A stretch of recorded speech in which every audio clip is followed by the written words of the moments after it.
Good morning students. तू मान है हमारा, तू शान है हमारी, तू जीत का निशान है, तू जान है हमारी। आकाश और जमी पर हो तेरा बोलबाला, झुक जाए तेरे आगे हर तख्तो ताज वाला। जानते हैं आप किसके बारे में बात हो रही है? जी हाँ, झंडे के बारे में। हम स्वतंत्रता दिवस और गणतंत्र दिवस पर झंडा फहराते हैं। याद है ना आपको? और कितना जोश आ जाता है जब झंडा फहराया जाता है। यस, तो आज हम उस झंडे के बारे में ही बात करने जा रहे हैं। हर झंडा कुछ कहता है। झंडे कई प्रकार के होते हैं, लेकिन हम इस पार्ट में पढ़ेंगे कि केशिवा नाम की एक लड़की है, वो स्वतंत्रता दिवस के दिन जब झंडा फहराया जाता है, कौन सा झंडा? राष्ट्रीय ध्वज, तिरंगा। यस, तो जब तिरंगा फहराया जाता है तो केशिवा की आंखों में देश के लिए अपने झंडे के प्रति बहुत सम्मान छलक उठता है और वो सोचने लगती है कि ये झंडा आखिर है क्या, ये क्यों बनाया गया है, क्यों फहराया गया है।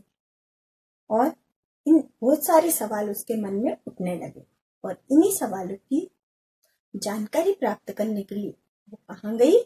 कंप्यूटर के पास। और कंप्यूटर के पास जाकर उसने ये देखा कि झंडों की दुनिया तो बहुत अनोखी है और झंडे सिर्फ एक कपड़े का टुकड़ा नहीं, ये क्या है? विभिन्न देशों, संस्थाओं और सेनाओं आदि के प्रतीक होते हैं। झंडे अलग अलग प्रकार के होते हैं। पहले झंडे पेड़ों की छाल और खाल आदि पर बनाए जाते थे ताकि उनको लाने ले जाने में सुविधा हो, लेकिन अब तो कपड़े में के झंडे बनने लगे और अलग अलग कलर के झंडे बनते हैं। अलग अलग कलर के झंडे अलग अलग प्रतीक होते हैं। सफेद और काले चेक का झंडा होता है, वो क्या बताता है कि कार दौड़ समाप्त हो गई है। और ओलंपिक खेलों के झंडे होते हैं जहां पर 5 गोले जुड़े हुए रहते हैं, वो काय का प्रतीक है? वो 5 महाद्वीपों की एकता का प्रतीक है। इसके अलावा यूएनओ और रेड क्रॉस के झंडे उनके उद्देश्यों के बारे में बताते हैं। अलग अलग रंग के झंडे भी अलग अलग अर्थ बताते हैं। जैसे हम देखते हैं कि सफेद झंडा, सफेद अर्थात संधि और समर्पण का प्रतीक है, लेकिन चीन में सफेद झंडा जो होता है वो शोक का प्रतीक माना जाता है। इसी तरह लाल झंडा, लाल झंडा काय का प्रतीक है? लाल रंग खतरे का प्रतीक है। और पीला झंडा, पीला झंडा गंदगी या महामारी का प्रतीक है। अभी महामारी चल रही है, पता है ना आपको? यस, तो महामारी को बताने के लिए कौन सा कलर? पीला। और काला झंडा, काला झंडा शोक का प्रतीक है। अगर किसी की मृत्यु हो जाती है या कुछ दुख होता है तो काला झंडा, या फिर विरोध प्रदर्शन करना होता है तो भी काले झंडे का प्रयोग किया जाता है। अगर किसी राष्ट्र के किसी महान व्यक्ति का निधन हो जाता है, कोई विशेष व्यक्ति होता है ना, से राष्ट्र के जो मुख्य व्यक्ति होते हैं, राष्ट्रपति हुए, प्रधानमंत्री हुए, इस प्रकार से जो विशेष व्यक्ति के अगर निधन हो जाता है तो राष्ट्र ध्वज झुकाकर उनको श्रद्धांजलि दी जाती है। और इसी प्रकार से राष्ट्रीय ध्वज उस देश के सांस्कृतिक मूल्यों, इतिहास और दर्शन को भी बताता है। तो केशिवा की तरह आप भी जानने के लिए और ज्यादा उत्सुक हैं तो हम एक वीडियो के माध्यम से इस पाठ को पूरा पढ़ेंगे, तो ध्यान से सुनिए और देखिए। हर झंडा कुछ कहता है। स्वतंत्रता दिवस के अवसर पर विद्यालय में तिरंगा फहराया गया। केशिवा की आंखों में अपने देश के झंडे के प्रति सम्मान झलक रहा और कुछ प्रश्न भी उसके मस्तिष्क में तैर रहे थे। आखिर झंडा होता क्या है? ये क्यों मनाए जाते हैं? इन्हीं सवालों के बारे में सोचते हुए केशिवा घर आ गई। हाथ मुंह धोकर फ्रिज से सैंडविच, जूस उठाया और सीधे अपने कमरे में जाकर कंप्यूटर खोल लिया। सर्च इंजन पर फ्लैग लिखते ही जानकारी का खजाना उसकी आंखों के सामने था। वह पढ़ने लगी। झंडों की दुनिया अनोखी है। ये केवल कपड़े का एक टुकड़ा भर नहीं है, बल्कि विभिन्न देशों, संस्थाओं, सेनाओं के प्रतीक हैं। पुराने समय में झंडे वृक्षों की छाल या जानवरों की खाल आदि से बनाए जाते थे ताकि इन्हें आसानी से लाया ले जाया जा सके। कपड़े के आविष्कार के बाद झंडे कपड़े पर ही बनाए जाने लगे। हर झंडे का एक विशेष और निश्चित अर्थ होता है। कारों की दौड़ में काले और सफेद चेक वाले झंडों का अर्थ है कि कार दौड़ अब समाप्त हो गई है। ओलंपिक खेलों के झंडों पर बने छल्ले 5 महाद्वीपों के प्रतीक हैं। इन छल्लों की यह श्रृंखला इन महाद्वीपों की एकता का प्रतीक है। विश्व प्रसिद्ध संस्थाओं UNO, रेड क्रॉस और स्काउट्स आदि के भी अपने झंडे हैं जो इनके उद्देश्यों की जानकारी देते हैं। कुछ झंडे एक ही रंग के होते हैं जैसे सफेद, लाल, काला या पीला। सफेद झंडे का अर्थ है संधि या समर्पण। चीन में सफेद रंग को शोक का प्रतीक माना जाता है। लाल रंग खतरे का प्रतीक है। इसके विपरीत हरे रंग के झंडे का अर्थ है सब ठीक ठाक और सुरक्षित है। पीला रंग गंदगी और महामारी का प्रतीक है। काले रंग का झंडा शोक, मृत्यु या विरोध का संकेत देता है। जब किसी राष्ट्र के किसी जाने माने नेता या विशेष व्यक्ति का निधन हो जाता है तो राष्ट्र अपना राष्ट्रीय ध्वज झुकाकर उन्हें श्रद्धांजलि अर्पित करता है। जब किसी जहाज पर झंडे को काले रंग की गेंद के नीचे दिखाया जाए तो इसका मतलब है कि वह जहाज संकट में है। किसी भी देश का राष्ट्रीय ध्वज उस देश के सम्मान का प्रतीक होता है। वह उस देश के सांस्कृतिक मूल्यों, इतिहास और दर्शन को बताता है। झंडों की दुनिया में खोई केशिवा ने मुस्कुराते हुए सैंडविच उठा लिया। देखा आपने, समझ भी आया होगा। यस, तो हर झंडा कुछ कहता है। पाठ में हमने क्या क्या देखा, झंडे क्या बतलाते हैं। काले सफेद चेक वाले झंडे कार दौड़ की समाप्ति को बताते हैं।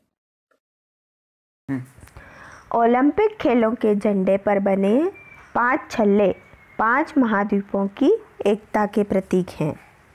झंडों के रंग क्या बतलाते हैं। सफेद झंडा संधि बताता है, लाल खतरे का प्रतीक है और हरा सुरक्षित, अर्थात हमारा देश हरा भरा है और सुरक्षित है। पीला महामारी और गंदगी का प्रतीक है। काला झंडा शोक, मृत्यु या विरोध का प्रतीक है। झंडों का क्या महत्व है। हर झंडा एक विशेष अर्थ देता है। देश का राष्ट्रीय ध्वज सम्मान का प्रतीक है। चलिए अब हम अपना अभ्यास हल करते हैं। दोहराइए। स्वतंत्रता, संस्थाओं, प्रतीक, महाद्वीप, प्रसिद्ध, ओलंपिक, श्रृंखला, रेड क्रॉस, स्काउट्स, समर्पण, सुरक्षित, मृत्यु, ध्वज, श्रद्धांजलि। स्वतंत्रता दिवस कब और क्यों मनाया जाता है।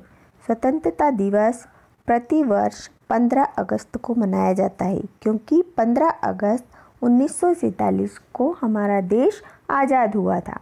ख, केशिवा कंप्यूटर पर क्या खोज रही थी। केशिवा कंप्यूटर पर झंडे की जानकारी खोज रही थी। ग, हमारे राष्ट्रीय ध्वज का क्या नाम है। हमारे राष्ट्रीय ध्वज का नाम तिरंगा है। घ, हमारे राष्ट्रीय त्योहार कौन कौन से हैं। हमारे राष्ट्रीय त्योहार स्वतंत्रता दिवस, गणतंत्र दिवस और गांधी जयंती हैं। ण, हर झंडा कुछ कहता है। पाठ का नाम यदि आप बदलना चाहें तो क्या नाम रखेंगे। अगर हम इस पाठ का नाम बदलना चाहें तो हम रख सकते हैं सबके झंडे अपने अपने, और अगर आपको कोई और नाम अच्छा लग रहा है तो आप वो भी रख सकते हैं। नंबर 3, सोचिए मूल्यांकन परक प्रश्न। राष्ट्रीय झंडा फहराते समय आप क्या करते हैं और क्यों। जब भी राष्ट्रीय ध्वज फहराया जाता है हम सावधान में खड़े रहते हैं और हम अपने ध्वज और अपने राष्ट्र का सम्मान करने के लिए ऐसा करते हैं। लिखिए, कुछ शब्दों में उत्तर दीजिए। क, अब झंडे किस पर बनाए जाते हैं? अब झंडे कपड़े पर बनाए जाते हैं। ख, सफ़ेद चेक वाला झंडा क्या बतलाता है? सफ़ेद चेक वाला झंडा बतलाता है कि अब कार दौड़ समाप्त हो गई है। विशेष व्यक्ति को श्रद्धांजलि कैसे दी जाती है? विशेष व्यक्ति को श्रद्धांजलि देने के लिए राष्ट्रीय ध्वज झुका दिया जाता है। Page number 25। ये झंडे क्या बतलाते हैं? लिखिए। सफेद झंडा संधि या समर्पण को बतलाता है, जबकि चीन में ये शोक का प्रतीक माना जाता है। लाल झंडा खतरे का प्रतीक है। पीला झंडा गंदगी या महामारी का प्रतीक है। काला झंडा शोक, मृत्यु और विरोध का प्रतीक है। व्याकरण संबोध। वचन बदलिए। आपको याद है वचन दो प्रकार के होते हैं, एक वचन, बहुवचन। एक चीज के लिए एक वचन, ज्यादा चीजों के लिए बहुवचन। कपड़ा, कपड़े, टुकड़ा, टुकड़े, झंडा, झंडे, कमरा, कमरे, आँख, आँखें, गेंद, गेंदे। अब आइए पेज नंबर 26 पर। संज्ञा के स्थान पर आने वाले शब्द सर्वनाम कहलाते हैं। मैंने पहले भी पढ़ा है, सारे नाम वाले शब्द संज्ञा कहलाते हैं और नाम की जगह पर आने वाले शब्दों को हम क्या कहते हैं? सर्वनाम कहते हैं। जैसे मैं, स्वयं, उसे। यहाँ पर कुछ शब्द दिए हैं, उनमें से आपको सर्वनाम शब्द चुनकर उस पर गोला बनाना। वह, अपने, इन, इनके, उन्हें, इन शब्दों पर आप गोला बनाएंगे। अब आपके इन 3 सर्वनाम शब्दों से वाक्य बनाइए। अब इनमें से 3 शब्द निकालिए सर्वनाम के और वाक्य बनाइए। वह मेरा मित्र है। उन्हें खाना खिलाओ। इनके नाम बताओ। नंबर 3, शब्द के जिस रूप से उसके पुरुष या स्त्री जाति होने का बोध होता है उसे लिंग कहते हैं। ये तो आपको पहले से ही आता है। यस, कितने प्रकार के होते हैं लिंग? 2 प्रकार के, स्त्रीलिंग और पुल्लिंग। यहाँ पर कुछ शब्द दिए हैं, उनको आपको बताना है कि ये स्त्रीलिंग है या पुल्लिंग। झंडा पुल्लिंग, झंडा फहराते हैं। केशिवा लड़की है, स्त्रीलिंग। जहाज पुल्लिंग। दुनिया स्त्रीलिंग। नेता पुल्लिंग। गेंद स्त्रीलिंग। रचनात्मक गतिविधि, ये तो आप स्वयं करेंगे। चलो देखिए, यहाँ पे 2 पंक्तियां लिखी है और 2 आपको लिखना है। तिरंगा मेरे देश की शान, तिरंगा मेरे देश का मान, 3 रंग इसकी पहचान, गाए नित हम गौरव गान। स्वतंत्रता दिवस पर अनुच्छेद लिखना है आपको। यस, यहाँ पर एक ट्रेन बनी है, वहां पर 4 देशों के झंडे लगाना है और उनके नाम लिखना है। अपने विद्यालय के लिए एक झंडा बनाइए, ये आपका वही करना है। अगर केशिवा के पास कंप्यूटर न होता तो वो क्या करती? वो लाइब्रेरी में, पुस्तकालय में जाकर पुस्तकों में झंडों की जानकारी प्राप्त करती और अपने माता पिता से और अपने टीचर्स से, शिक्षकों से झंडों की जानकारी पूछती। यहाँ पर कुछ शब्दार्थ दिए हैं, इन शब्दों को आपको लिखना भी है और लर्न भी करना है। स्वतंत्रता, आजादी, आविष्कार, खोज, संधि, मेल या समझौता, विपरीत, उल्टा, निधन, मौत, श्रृंखला, श्रेणी या कतार, प्रतीक, निशान या चिन्ह। झंडा किसी का प्रतीक होता है अर्थात निशान होता है या उसका चिन्ह होता है। सुरक्षित, संभला हुआ। तो मुझे आशा है आपको पाठ समझ में आ चुका होगा, सारी अभ्यास भी समझ में आ गई होगी। तो आप कॉपी कंप्लीट करेंगे, बुक कंप्लीट करेंगे और नए पाठ पढ़ने के लिए हम फिर मिलेंगे। वंदे मातरम।